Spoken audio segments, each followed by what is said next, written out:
The Twilight of the Gods.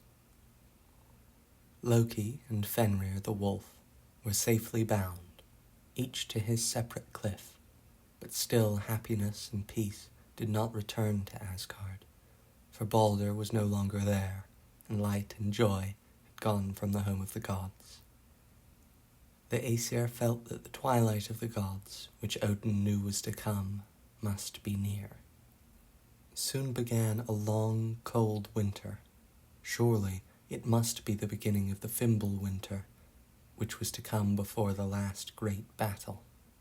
From the north came cold blasts of freezing wind. Snow and ice covered the earth. Men could not see the face of the sun or the moon. Everywhere there was darkness. The people grew fierce and unhappy and wicked, for they seemed no longer to love each other.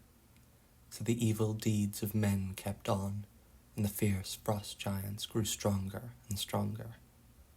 They killed the trees and the flowers, and bound the lakes and rivers with icy bands. Even when summertime came, the cold still held on, and no one could see the green grass or the beautiful golden sunlight. The frost giants were pleased to see the trouble they had brought upon men, and hoped they soon could destroy Asgard and the gods. 3 long winters passed, with no light to warm and brighten the world. After that, still 3 other dreary winters. And then the eagle who sat on the top of the great world tree, Yggdrasil, gave a loud, shrill cry. At that the earth shook, and the rocks crumbled and fell so that Loki and the wolf were freed from their chains. The waters of the deep ocean rose and rolled high over the land, and up above the waves, writhing out of the deep, came the monster Midgard serpent to join in the last battle. Now the enemies of the gods were gathered from all sides, the frost giants, the mountain giants, with Loki, Fenrir, and the Midgard serpent.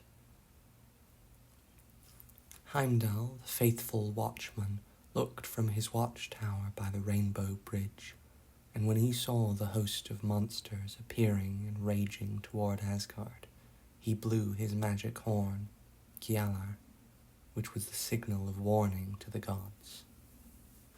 When Father Odin heard the blast of Heimdall's horn, he hastened to arm himself for the battle.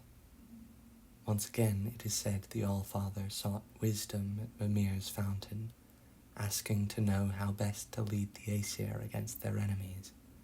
But what Mimir said to him, no one ever knew, for a second call sounded from the Gjallar horn, and the gods, with Odin at their head, rode forth from Asgard to meet their foes. Thor took his place beside Odin, and they were soon parted in the struggle.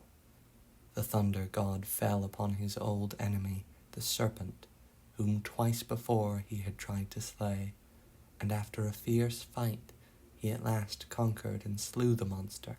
But the poisonous breath from the serpent's mouth overcame the mighty Thor, and he also fell. Heimdall and Loki came face to face, and each slew the other. Thus every one of the gods battled each with his foe, till at last the darkness grew deeper, and all, both gods and giants, lay dead. Then fire burst forth, raging from Utgard to Asgard, and all the worlds were destroyed in that dreadful day of Ragnarok. But this was not the end of all. After many months and years, and even centuries had passed, a new world began to appear, with the fair ocean and the beautiful land, with the bright, shining sun by day and the moon and stars by night. Then once more the light and heat from the sun made the grass and trees grow, and the flowers bloom. Balder and Hodr came to this beautiful new world, and walked and talked together. Thor's sons were there too, and with them the hammer, Mjolnir, no longer for use against giants, but for helping men build homes. 2 people, a man and a woman, who were kept safe throughout the raging fire, now came to dwell on the earth, and all their children and grandchildren lived at peace with each other in this beautiful new world. Balder and Hodor talked often of the old days when the Aesir dwelt in Asgard, before Loki, the wicked one, brought darkness and trouble to them.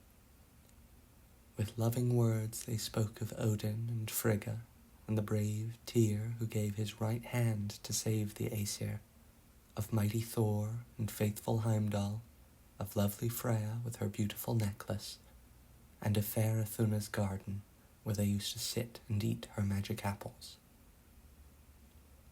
But still, they said, we know now that this new world is fairer than the old, and here also the loving Allfather watches over his children. The end.